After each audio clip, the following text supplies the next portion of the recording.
tenemos aquí el tema de la ideología de género, la interrupción del embarazo, el feminismo.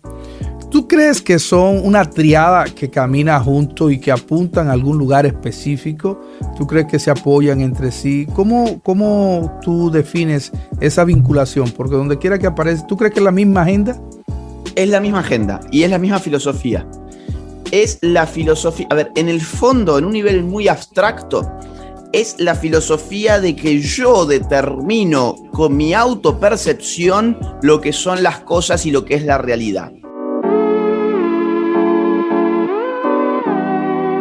Bueno, señores, buenas tardes, buenos días, buenas noches, donde quiera que usted nos encuentre. Estamos en línea, este es nuestro canal y tenemos de nuevo un invitado muy especial desde Córdoba, Argentina, un luchador de las causas modernas. Estamos hablando de Agustín Laje. Agustín, buenos días, bienvenido. Muy buenos días, gracias por la invitación, es un placer.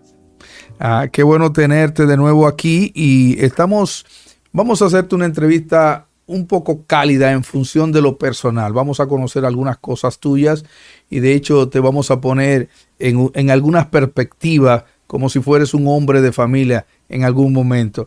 Así es que lo primero que queremos preguntarte es, ¿a qué edad tú empezaste la lucha combatiendo la ideología de género y la interrupción del embarazo?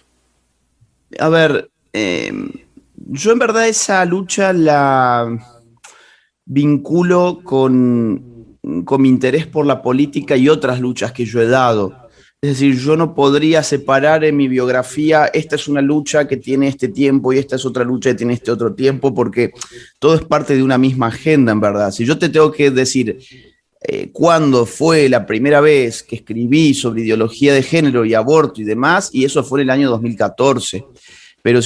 Pero más importante que eso, me parece a mí, es cuando empecé a combatir a este tipo de ideologías que va en verdad más allá de lo que es la ideología de género y el tema del aborto. Y eso empezó a los 15 años, que fue, digamos, en el año 2004, 2005, más o menos, 2004-2005. Así que sí, llevo bastantes años en esto. Sí, el punto relevante es para mandarle a la juventud que empezaste a los 15 años. Hay gente que se cree muy joven todavía, que cree que hay que envejecer para empezar a luchar y tú empezaste a los 15 años. Y me gustaría saber quién te inspiró, qué te inspiró, cuáles son los autores que te inspiran en esta lucha. Mirá, la primera persona que me inspiró no es un autor ni es un pensador, sino que fue mi abuela. Okay. Porque yo iba a un colegio, por eso te decía, es mejor retrotraerse un poco más atrás que ideología de género y aborto, porque yo iba a un colegio muy de izquierdas, muy comunista, donde había un adoctrinamiento muy fuerte y había un ataque muy fuerte también a la fe de las personas. Yo te cuento, por ejemplo, en una clase de literatura, antes de un parcial, antes de un examen, me persigné, yo soy católico, me persigné y el profesor me humilló públicamente por haberme persignado, por ejemplo, Wow. ¿no? Entonces, sí, fue una cosa terrible, pero cosas que me iban marcando en ese colegio y además había un adoctrinamiento muy fuerte. Entonces mi abuela, en un momento dado, empezó a sembrar la semilla de la duda.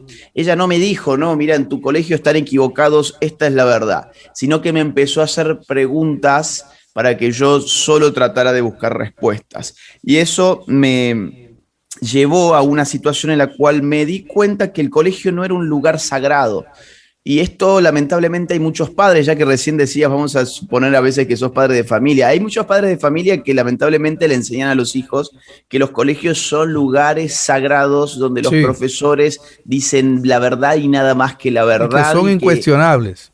Y que son incuestionables. Y a veces los colegios son las principales instituciones que le revientan la cabeza a los niños. Y a mí me quisieron reventar la cabeza en el colegio y por suerte tuve una abuela muy despierta que con mucha astucia hizo que mi rebeldía adolescente se canalizara hacia la crítica política. Entonces ahí yo empecé a estudiar mucha política, muchos temas de política y filosofía, Y vos me preguntabas también cuál fue el autor que más me marcó. Bueno, cuando era chico, quien después va a ser mi gran amigo y socio intelectual, que es Nicolás Márquez, con quien escribimos el libro negro de la Nueva Izquierda, y un poco más tarde otro tipo de autores, filósofos, algunos austríacos como Hayek, Ujú. otros norteamericanos, otros ingleses como Roger Scruton, y bueno, varios son los autores, ¿verdad? Sir Roger Scruton murió recientemente. Exactamente. Interesante autor, me encanta. Sí. Agustín, ¿cuáles son las causas que te hacen luchar con tanta vehemencia en esas luchas que a veces suelen ser hasta un tanto arriesgadas? ¿Qué te mueve? ¿Por qué lo haces? Mira, por un lado creo que ese bichito de la rebeldía que te conté que apareció en mi adolescencia, una rebeldía por causas justas, una rebeldía bien canalizada, todavía sigue en mí a pesar de que ya tengo 32 años. Entonces, ese énfasis que yo le pongo a todo esto puede tener su costado adolescente probablemente. Eh, pero mi dedicación, que mi dedicación, esto te cuento, es full time. O sea, yo me levanto y estoy con esto, y me acuesto y sigo con esto. Esto Y es es todo lo así, que haces. es todo lo que hago todos los días. Solamente corto para tener actividad social con mis amigos o con mi familia.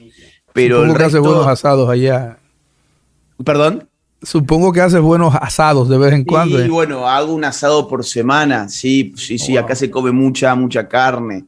Sí, sí, muchísimo asado, tengo uno pasado mañana. qué bueno. Entonces, digamos, por un lado eso, ¿no? Tanto activismo, es casi adolescente en sentido de la energía que todavía creo que conservo, pero el haber dedicado mi vida a eso no se puede reducir a una mera rebeldía. Es que creo que hay muchas cosas en juego. Está en juego, creo que nuestra civilización. Está en juego lo que es el hombre, lo que es la humanidad. Está en juego la familia, está en juego la vida, está en juego la libertad. Hay muchas cosas en juego y hay muchísima gente que no se da cuenta, pero cuando la gente que no se da cuenta se abre a pensar estos temas y a recibir información alternativa, esa gente termina también muy preocupada y sumándose a estas causas, que es lo que yo trato de hacer. Excelente.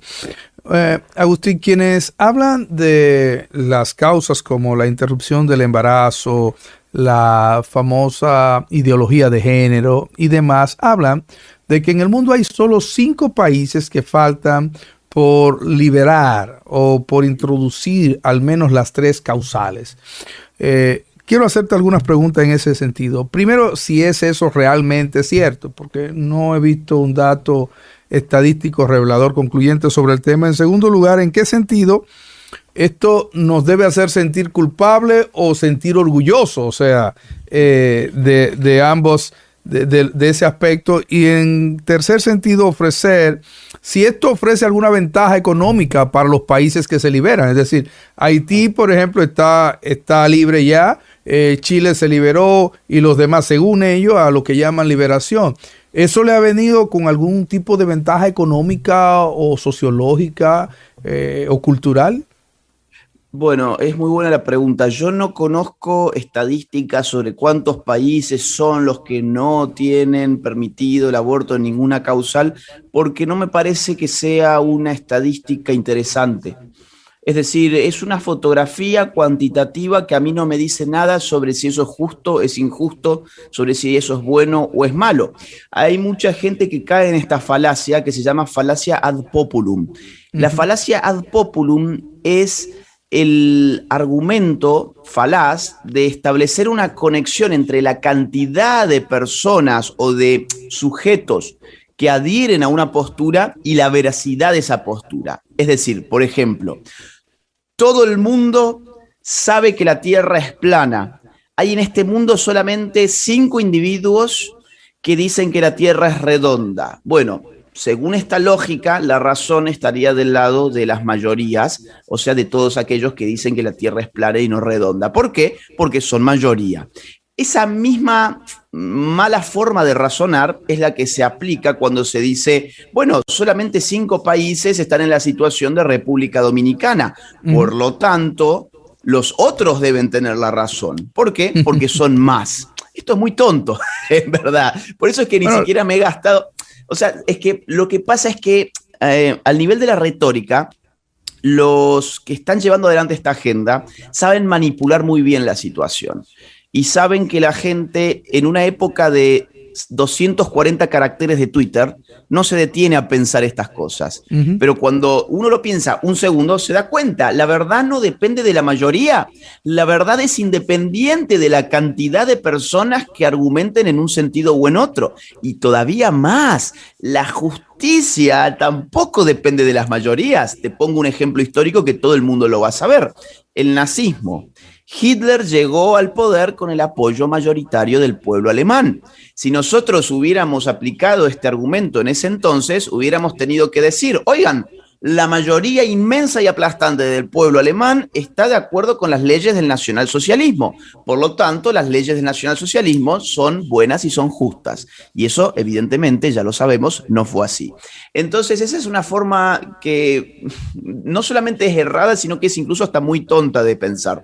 Ahora bien, lo que vos me preguntás seguidamente es, ¿estos países han tenido alguna ventaja económica? Te cuento que en un momento dado de la historia del siglo XX, la agenda abortista desplegó el discurso económico para impulsar el aborto, diciéndole a los países pobres, oigan, si ustedes son pobres, pueden solucionar su pobreza deteniendo la reproducción de sus pobres.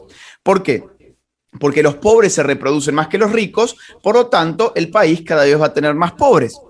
Entonces, llevemos el aborto, sobre todo a las clases pobres, para que en lugar de sacar a los pobres de la pobreza, los matemos antes de nacer. Sí. Esa era la lógica. Y esta lógica, evidentemente, no es una lógica de justicia, es una lógica genocida. Y los ansiados beneficios económicos en estos países pobres que legalizaron el aborto jamás llegaron, porque no hay ninguna conexión entre sacar a la gente de la pobreza y matar al pobre antes de que nazca. Para solucionar un problema económico hay que tener políticas públicas económicas buenas, no aborto. ¿Crees que hayan mejorado la muerte por maternidad en esos países?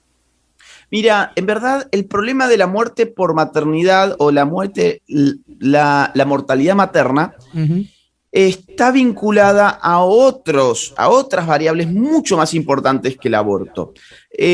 Por ejemplo, en Chile, el doctor Eral Koch investigó por qué desde la prohibición del aborto total en Chile en el año 89, la mortalidad materna cayó por debajo de la mortalidad de Estados Unidos, que tenía legalizado el aborto desde 1973.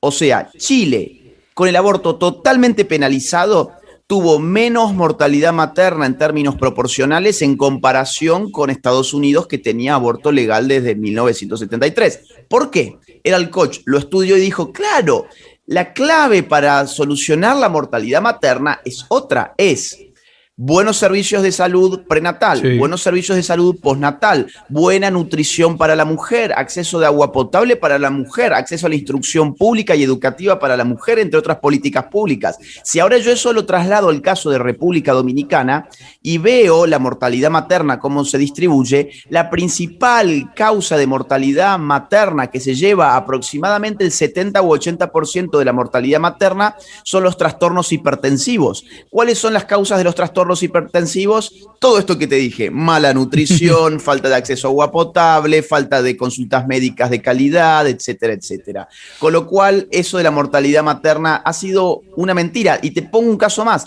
Uruguay legalizó el aborto a fines del año 2012. En el año 2013 ya aparecieron nuevas muertes por abortos, ¿sí? Entonces, el aborto tampoco es cierto que no genere muertes. Genera la muerte del hijo por nacer en todos los casos, y en otros casos también, incluso a pesar de ser en el hospital, puede generar no solamente daño físico y psicológico en la mujer, sino también su muerte, como pasó en Argentina ya mismo con un caso de Kayla Jones, una chica del norte de Argentina que murió en un aborto en el hospital, legal, seguro, gratuito, y murió la chica.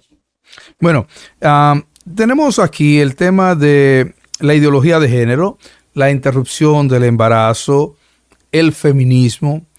¿Tú crees que son una triada que camina junto y que apuntan a algún lugar específico?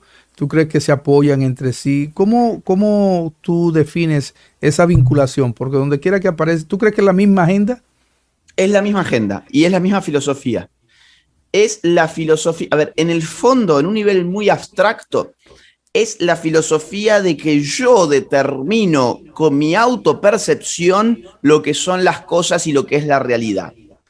Te voy a poner un caso. A ver, vamos al caso LGBT. Yo determino con mi autopercepción si yo soy hombre, si yo soy mujer, qué tipo de orientación sexual tengo, si yo soy agenérico, soy pansexual, esto, lo otro, aquello y aquello más allá. Ahora, cuando yo digo aborto, aplica exactamente lo mismo. Yo determino si lo que hay en mi vientre es un niño o no es un niño. De hecho, tanto así es que, por ejemplo, en Argentina se legalizaron, a ver, en Argentina se legislaron dos leyes.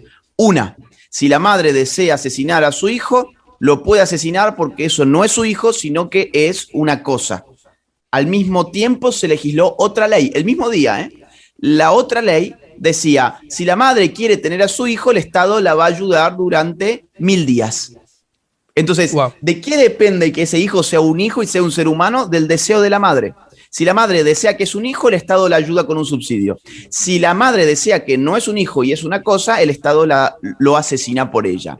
Entonces, en el fondo, filosóficamente es lo mismo, pero vamos un paso más allá. Vamos a tratar de mezclar feminismo y LGBT. El feminismo, hubo un momento de la historia donde lo que trataba de representar era a la mujer. Y la mujer tenía una naturaleza y tenía una esencia femenina. Hubo una época en la que las filósofas feministas dijeron, oigan, no, a ver, tenemos que empezar a combatir de que hay una naturaleza femenina, porque el patriarcado se basa en que hay una naturaleza femenina y nosotros tenemos que desarmar ese relato. Entonces empezaron a atacar tanto la idea de una esencia femenina, con por ejemplo Simone de Beauvoir, que tiene una frase muy famosa que es no se nace mujer, llega uno a serlo, y otras filósofas más, que llegaron a un momento a decir, oigan, ¿saben qué? En definitiva, digamos, lo que somos naturalmente no importa, somos meras construcciones. Y eso les permitió aliarse estratégicamente y mezclarse con todo lo que es el lobby LGBT. Esto pasó en la conferencia de Beijing de la ONU de 1995, donde el feminismo se hizo cargo de la agenda LGBT en el marco de la ONU. Entonces, esto no solamente es elucubración filosófica, primero es elucubración filosófica y después baja como una política global establecida por la ONU, en este caso en Beijing 1995. Dos cosas ahí. La primera es, ¿hacia dónde apunta todo esto? O sea, ¿cuál tú entiendes que es el fin último de esto? Y lo segundo es, sí. Lo segundo es, hablabas de una agenda, o sea, diríamos, un propósito filosófico. ¿Cómo vinculas o relacionas, si es científico o si es filosófico, la diferencia entre una cosa y otra? Porque cuando tú vas a debatir con alguien, siempre hay alguien que te aduce argumentos científicos y yo no siempre veo la ciencia detrás de todo esto. Háblame un poco de eso. Bueno, vamos a empezar con lo primero. Efectivamente, el punto de unión pragmático, o sea, práctico, entre todas estas agendas es que apuntan a un mismo fin. Ese fin obviamente está muy oculto porque lo que se vende es el humo ideológico de el feminismo pelea porque las mujeres se empoderen y sean más libres y felices y que nadie las violente y demás. Eso es lo que se dice. En el LGBT, ¿qué te dicen? No, el LGBT lucha por la liberación de nuestros hermanos transexuales para que puedan ser lo que ellos quieran ser, etcétera, etcétera. Ahora, en el fondo hay una misma agenda que apunta a un mismo fin, por eso los financistas son exactamente los mismos para todos estos grupos. Y el fin yo creo que consiste en reducción de población.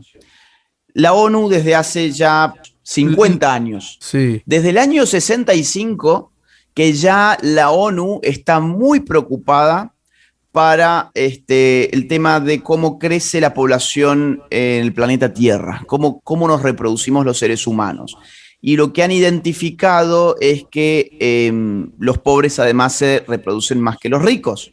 Y que más población en el planeta significa más contaminación, más utilización de recursos naturales, presiones migratorias desde los países pobres a los países ricos y demás. Entonces, yo te pregunto, ¿qué une a un feminismo que lleva adelante la idea de que los sexos estamos enemistados y estamos en guerra? ¿Qué une a un feminismo y a una agenda que pide aborto para todo el mundo? ¿Qué une a eso con un LGBT que fomenta el homosexualismo ideológico y la mentira de que el sexo es algo totalmente maleable y que hay que hormonizarse y que hay que operarse y demás? Lo que une es que todo esto lleva a la falta de fecundidad, porque si hay una guerra de sexos, pues entonces la mujer no tiene que buscar su novio, tiene que combatir a quien podría ser su novio o su esposo. Si el aborto se legaliza, pues entonces no hay reproducción, hay aniquilación del producto de la concepción, que es un ser humano en gestación. Si el LGBT impulsa las relaciones homosexuales y las disforias de género y demás, lo que termina ocurriendo obviamente es que una porción importante de la población se vuelve automáticamente estéril por el tipo de vínculo que tiene. Entonces, todo esto yo creo que está atravesado por un común denominador, que es la reducción de la fecundidad en un planeta que se supone superpoblado. Por otra parte, vos me preguntabas, y ahora voy a la segunda pregunta, que es el tema de la ciencia y la filosofía. Yo he notado eso en República Dominicana y me ha sorprendido bastante. La ciencia es una metodología para conocer ciertos aspectos de la realidad. ¿La ciencia puede conocer toda la realidad? No, de ninguna manera. Empecemos por ahí.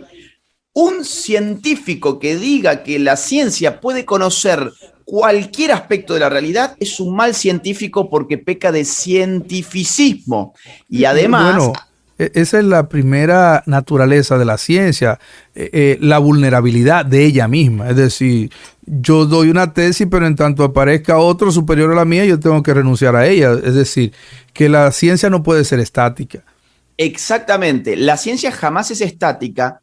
La ciencia, además, no es independiente de la filosofía, y con esto hay que tener mucho cuidado, porque yo entiendo que hay mucha gente que escucha la palabra ciencia y de golpe dice, ok, entonces como esto es científico, esto es verdad. No, Ya, lo que exacto. significa que algo, lo que significa que algo sea científico es que se ha aplicado una cierta metodología que se inscribe dentro de una tradición de un tipo de conocimiento que llamamos conocimiento científico, y Sí. que ha dado estos resultados. Ahora, por ejemplo, la pregunta de ¿qué puede conocer la ciencia? Ya no es una pregunta científica, es una pregunta filosófica. O, por ejemplo, ¿cuáles son las herramientas que producen conocimiento científico? Ya no es una pregunta científica, es una pregunta filosófica. Por eso es que la ciencia ha necesitado de la filosofía de la ciencia y actúan juntas, tratando de conocer cuál es el campo de aplicación de la ciencia y cuál es el campo de aplicación de la filosofía, que es tan amplio que recubre incluso al campo de la ciencia en muchos casos. Entonces, cuando estamos frente a alguien que dice, esto es un dato científico, o la ciencia dice tal cosa, ahí ya lo que uno tiene que preguntarse es, bueno, por ejemplo, si me dicen, la vida humana empieza desde la concepción, ¿por qué? Lo dice la ciencia genética. Yo entiendo que han habido experimentos genéticos que han determinado que el mensaje genético, el código genético que aparece desde la concepción, es un código humano, como lo han hecho con pruebas empíricas, o sea, con observación y con experimentación. La observación y la experimentación son métodos propios de las ciencias. Parte del método científico. Parte del método científico. Ahora, no solamente con... yo recién te hablaba de falacias, vamos a poner ese caso. Y yo te decía, no se sigue de que todo el mundo acepte una premisa o acepte una conclusión para que esa conclusión sea válida. Eso no es un argumento científico, eso es un argumento filosófico lógico. Entonces, fíjate cómo la ciencia necesita de la lógica, pero la lógica no es un producto ni de la observación, ni de la medición, ni de la experimentación, sino que es un producto de la razón. O sea, de la lógica, ¿no? Sí. Entonces, son campos distintos de conocimiento, pero que trabajan siempre juntos, ¿no? Definitivamente, pero interesante esa descripción de que van en paralelo, o sea, van en comunidad, pero tampoco podemos dar por cierto de que todo lo que se llame es científico. Además, también están los intérpretes de la ciencia, porque una cosa es lo que tú me digas y otra cosa es lo que diga la ciencia. Entonces tú me dices que eso es científico, pero yo no sé no me citan muchas veces ni siquiera la fuente. Y Sí, muchísimas afirmaciones que se dan, la gente dice esto es científico, pero dime de dónde lo sacas. O sea, ¿quién fue ¿dónde está ese estudio? ¿De dónde sale eso para tú decirme que es científico? Además, una totalmente. cosa es los números y otra la interpretación que tú le das a esos números. Exactamente, exactamente. Aparte, digamos, hay que ser crítico con algunas cuestiones esas frases prefabricadas, que es la ciencia dice, como que la ciencia está allá, es una mujer que está Exacto. habilitada para... No, no, no, a ver, hay en todo caso un científico que ha hecho una investigación que le ha dado este resultado y esa investigación ha sido realizada con metodología científica. Pero no es Exacto. que la ciencia dice, porque la ciencia no es una entidad con patas, Ahí, ¿no? ahí estamos. Vamos a desmontar un poquito a la entrevista y a ponerla un poquito menos densa. Te voy a hacer algunas Vamos. preguntas.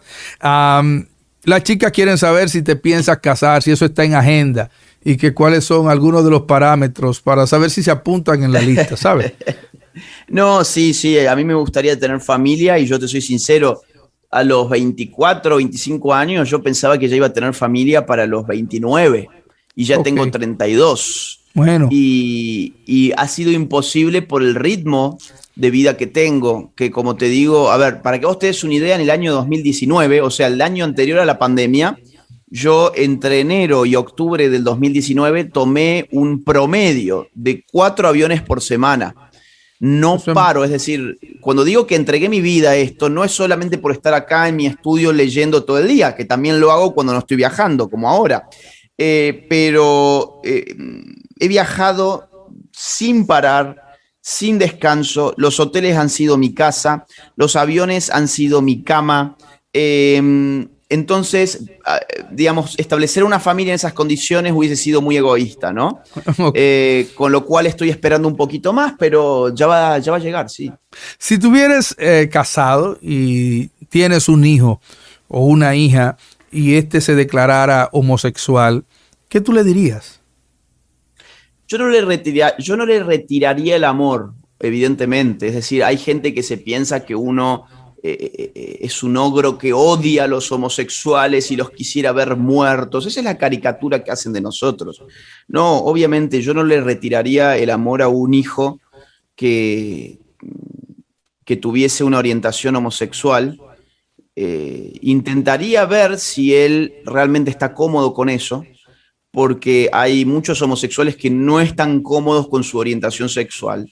Un gran mito, perdón, porque vos siempre me haces preguntas personales que me encantan y yo siempre termino derivando a temas teóricos, pero ya regreso, pero creo que es importante.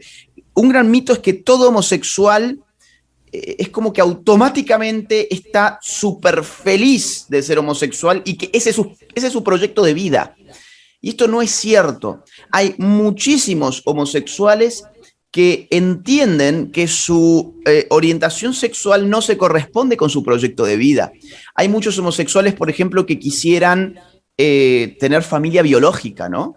Sí. Casarse y Bueno, poder por tener eso hijos. muchos piden niños en adopción. Sí, pero hay muchos homosexuales que dicen, no, yo quiero tener mi propio hijo. Sí. Es decir, adoptar para mí no es una opción. Y te digo, no porque yo supongo, sino porque yo los conozco. Porque yo, por ejemplo, he tenido reuniones con psicólogos que dan terapias para homosexuales y he tenido reuniones con alrededor de 30 homosexuales que acuden a estas terapias en México. Supe que están prohibidas en Argentina, ¿es cierto? Sí, están prohibidas y están siendo prohibidas en muchos países. En Puerto Rico también, por ejemplo, están siendo prohibidas ahora mismo. Entonces, claro, vos fíjate qué curioso este mundo, donde uno Sí, puede sí. elegir 100 géneros distintos, pero uno no puede elegir ser heterosexual. Increíble, ¿no? Después hay otros homosexuales, por ejemplo, que no les gusta el ambiente LGBT, porque es un ambiente, digamos, de mucha promiscuidad, es un ambiente de mucha enfermedad. El 80% de las personas con VIH en el mundo son homosexuales. ¿sí? Pero entre un 4 y un 5% de las personas en el mundo son homosexuales. Entonces, hay mucho homosexual que empieza un poco a asquearse de ese ambiente, pero sigue teniendo la orientación homosexual, ¿no? Entonces, yo lo primero que haría es saber si mi hijo, su plan de vida es armonizable con su orientación sexual.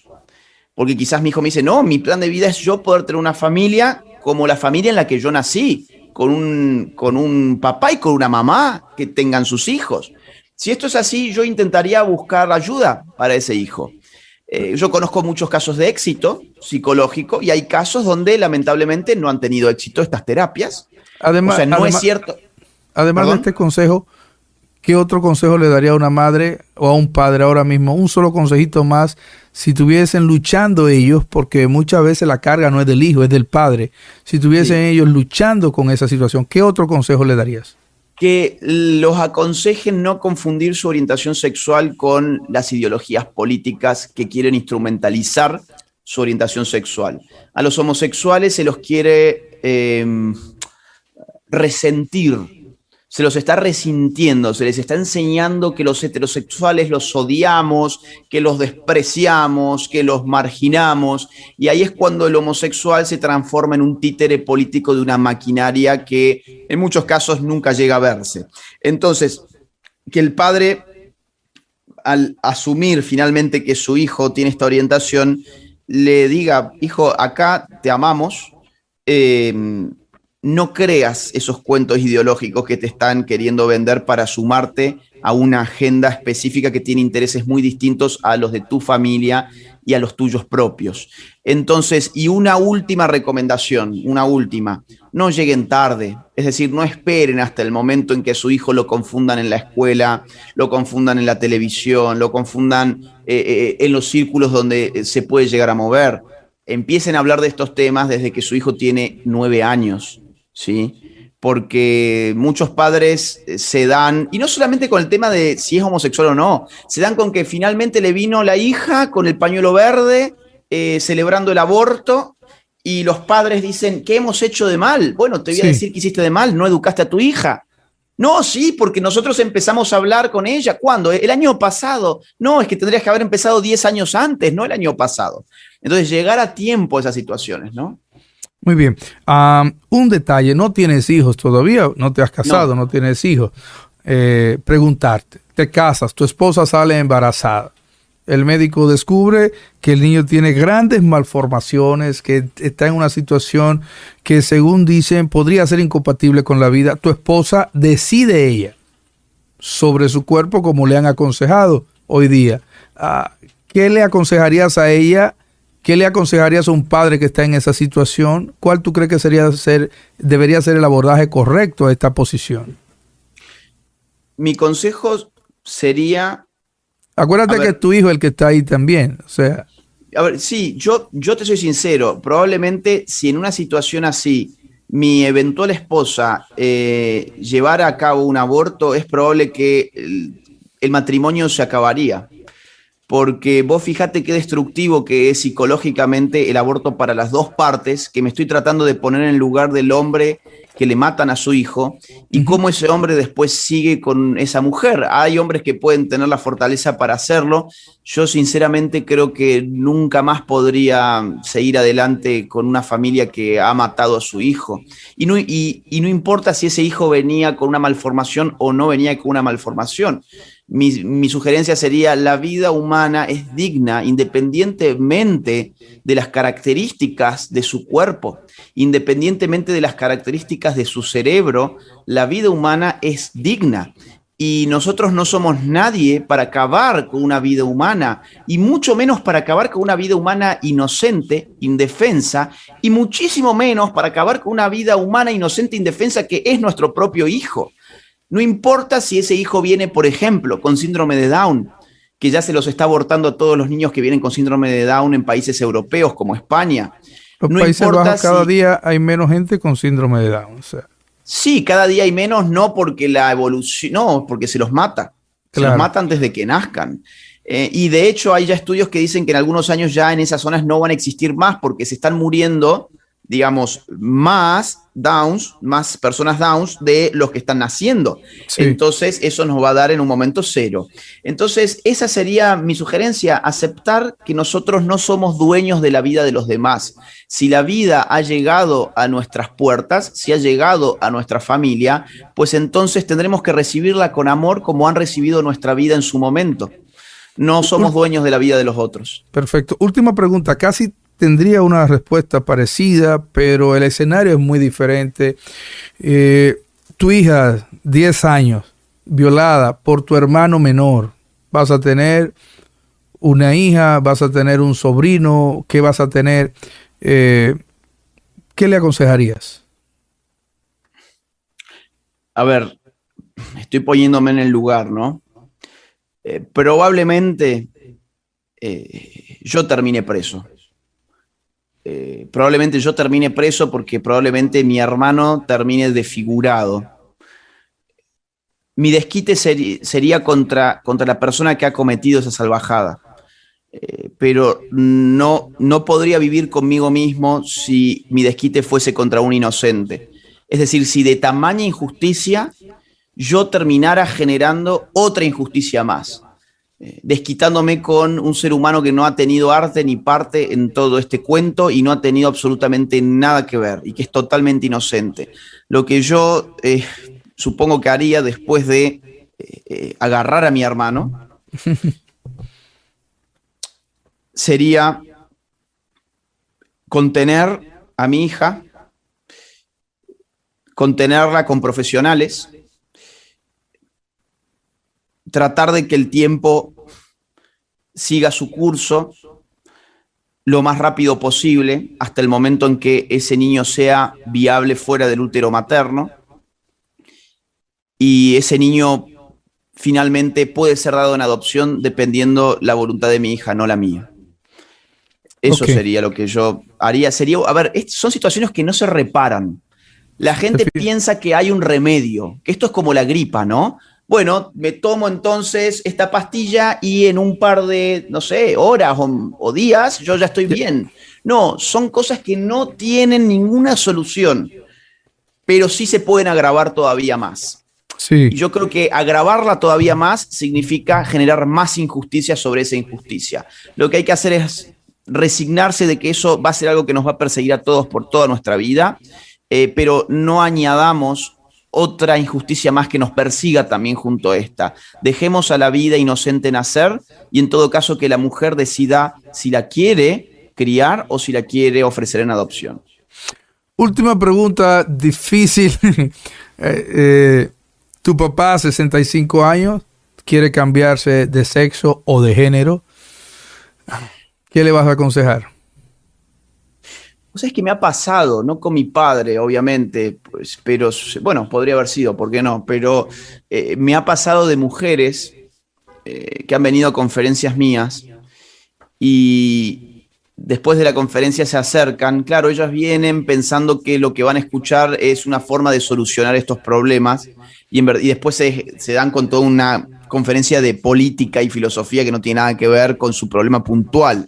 Entonces después vienen desesperadas y me dicen, mira, mi esposo que ha tenido prácticas muy raras durante nuestra vida sexual, finalmente un día lo terminamos encontrando con mi hijo mirando pornografía homosexual y al cabo del paso del tiempo empezó ya a transvestirse.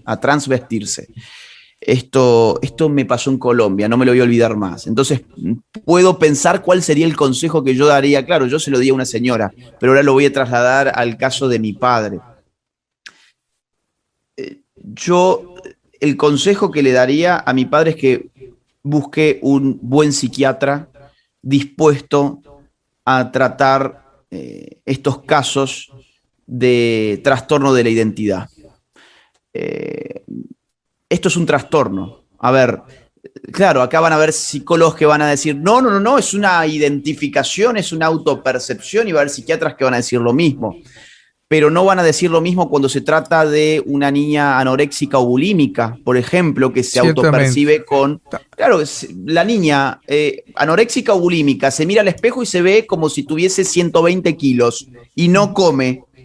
Yo no veo que ningún psiquiatra le vaya a decir, oiga, sí, ¿sabe qué? Si esa es su autopercepción, entonces su cuerpo tiene 180 kilogramos, entonces venga que le voy a hacer una liposucción. Quédese así. No existe. Sí. No es así. Lo mismo, esa misma lógica se puede aplicar para el transexual, es decir, o para la persona que tiene disforia de género o trastorno de la identidad de género. ¿En qué sentido? En que lo que está mal no es su cuerpo. Su cuerpo es funcional, su cuerpo es sano. Entonces no hay que mutilar el cuerpo, no hay que dañar, no hay que autoagredirse. Lo que hay que hacer es tratar de que esa cabeza pueda armonizar su identificación con su cuerpo.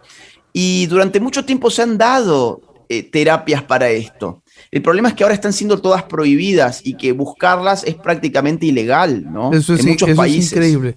Es increíble. Bueno, Agustín, yo sé que tenemos el tiempo encima ya. Agradezco tanto tu sinceridad en las respuestas. Quiero pedirte un último favor. Estamos en una batalla cultural. ¿Eso es cierto? Estamos Sí. en una guerra de cultura. ¿Qué le recomiendas a la presente generación para advertirla de cómo enfrentar esta batalla? Por lo menos el que la quiera enfrentar. Hay gente que está en un litoral, hay otros que están al frente, a los que no están de acuerdo con lo que está pasando en el mundo actual. Dime algunos consejos que tú le darías y algunas cosas que evitarías para sucumbir ante esta batalla. Primero que nada, desconfíen de los supuestos consensos unánimes. Desconfíen. Todo el mundo tiene aborto menos nosotros. Desconfíen. ¿Por qué pasa eso? Desconfíen de todas las mujeres son feministas y si no sos feminista sos misógino. Desconfíen de esos razonamientos tan ridículos. Desconfíen de la idea de la ciencia lo dice. ¿Cuál es la ciencia? Lo que decíamos recién, ¿no? Sí. Entonces empiecen a ejercitar, sobre todo a los jóvenes que están en una etapa de descubrimiento del mundo, y que son además el principal blanco de ataque de estas ideologías, traten de canalizar las rebeldías adolescentes en una sana rebeldía que sea crítica contra el poder. Desconfíen si al prender Netflix todo lo que ven es LGBT. Digo, Netflix hoy en día tiene incluso todo un género LGBT. Un capítulo donde uno para busca. LGBT. Sí. Sí, exactamente. Entonces, desconfíen. ¿Por qué? ¿Cuál es el interés? Miren Hollywood, todo Hollywood LGBT y feminismo y abortismo. ¿Por qué? Miren la ONU, toda la ONU LGBT, ideología de género, abortismo, feminismo. ¿Por qué? Entonces, siempre traten de desconfiar de estos supuestos consensos unánimes, porque suele haber una mayoría de la población que no coincide con esa gente, pero que lamentablemente estamos muy callados. Y ahí viene la segunda parte del consejo. Empiecen a hablar, no se callen, porque finalmente quien domina la opinión pública no es la mayoría, sino tan solo aquellas personas que deciden irrumpir en el espacio público y hablar. No importa de nada si el 80% o más, vamos a poner el 90% de los dominicanos están en contra del aborto. Si el 10% sale a hablar y el 90% se queda callado, entonces, ¿cuál es la opinión pública? Que República Dominicana es un país pro aborto. Eso pasó en Argentina. En Argentina uno hacía encuestas y le daba que solamente el 25% de la población argentina estaba a favor de la legalización del aborto. Ahora, cuando uno veía los medios, ahí estaban todos los abortistas y no había gente provida. Por lo tanto, frente al mundo quedó como que Argentina es un país abortista, cosa que no es cierta. El 75% no está de acuerdo. Entonces, hablen, no pierdan el tiempo, utilicen sus redes sociales para difundir, para llegar a más gente. Infórmense con información alternativa, chequeen sus fuentes, difundan la información correcta, vayan a conferencias, lean libros, ármense, hablen con su familia, ármense en el sentido intelectual. Hablen con sus familias, hablen con sus hijos, hablen con sus amigos, con sus compañeros de trabajo, no se queden callados. Esa sería la gran recomendación que parece tonta, no quedarse callado, pero cuesta, porque la gente tiende a silenciarse para ahorrarse problemas. Ahora, hay problemas que valen la pena tener. Si el problema que yo me gano es por defender la vida de seres humanos que están siendo destrozados en el vientre de las madres, entonces bienvenido ese problema. Si el problema que yo me gano es por defender la libertad de un homosexual y de un psicólogo a contraer un contrato libre y voluntario para resolver un problema que el homosexual entiende que tiene, pues entonces bienvenido ese problema. Si yo me gano un problema por decir que el hombre y la mujer somos complementarios y que no es cierto que estemos en una guerra de sexos y que no es cierto que la mujer sea víctima de absolutamente todo y el hombre sea victimario de absolutamente todo, pues entonces bienvenido ese problema. Tengamos una vida con problemas que valga la pena tener, porque quizás llegaremos al final de nuestra vida y nos habremos dado cuenta que fue una vida totalmente desperdiciada.